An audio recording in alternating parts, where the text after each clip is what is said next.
So as we said, there are some abilities that people often think they can change, that they are born that way, or that they had inherited that style of living. But science is here to prove us wrong and to test your convictions about your possibility to change. One of those abilities is empathy. Can you be more empathetic? Let's see if the impossible is nothing. Empathy is an ability to understand the emotions of another person. So to say, the ability to put oneself in other people's shoes. Although empathy helps us connect with others and create strong social bonds, it is also more likely that you will be more empathetic with people similar to you, your race, ethnicity, interest, or origin. Empathy is complex. It has 3 dimensions: cognitive, emotional, and compassionate. So you can know how the other person feels. You can feel it, or you can try to relate to it, although you don't actually know the feeling in question. In real empathy, there is not much distance from the emotions you receive from the other end. Our brain is hardwired for empathy. Small children, for example, are crying when they see or hear someone cry next to them. It's because of the strong social connections we have to create to survive. But empathy doesn't stop in childhood. If we consider empathy to be an ability, not just the genetic predisposition, then empathy can be perceived as a habit that we can cultivate and invest in. We can invest in throughout our whole lives. We believe that someone is more or less empathetic and is born that way, but the good news is that our beliefs are not always true. How to expand the empathetic potential? I'm going to address all the aspects of empathetic potential to grow so you can choose your own way to investment. There is no good or bad way to invest in someone's abilities because with every attempt, you improve your skills for change. Now let's talk about cognitive aspect of empathy. Talk to people, trying to understand their point of view. Do that by using a paraphrasing method from communication science.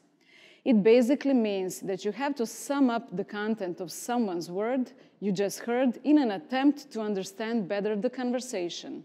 It is also common to most people that they have beliefs about understanding other people and that they are great at listening. Try and use this technique just to check that out.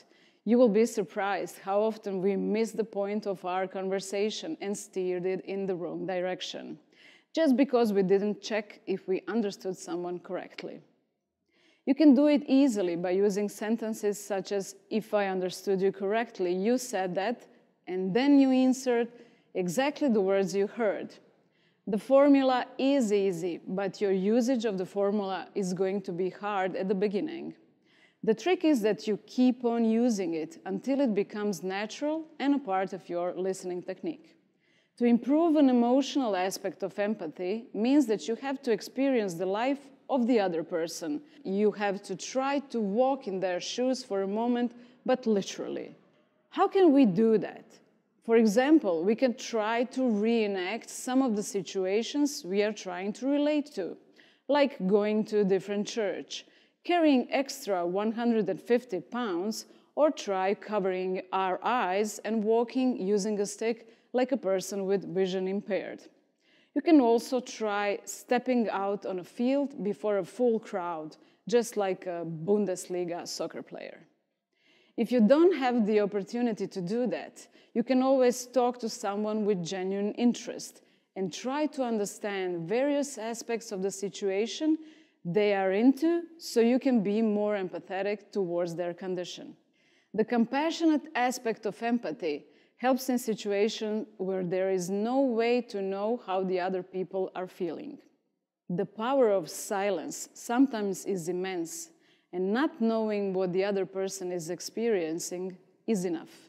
Sometimes you just have to be present and listen to the other saying, I can't imagine how are you feeling right now, and that is going to be the best support you can offer. Also, being there for someone, offering support, and not pressing that person has to be fine is sometimes the best we can do. I hope that empathy just got a bit nearer to you and your self-image. Now try to practice it.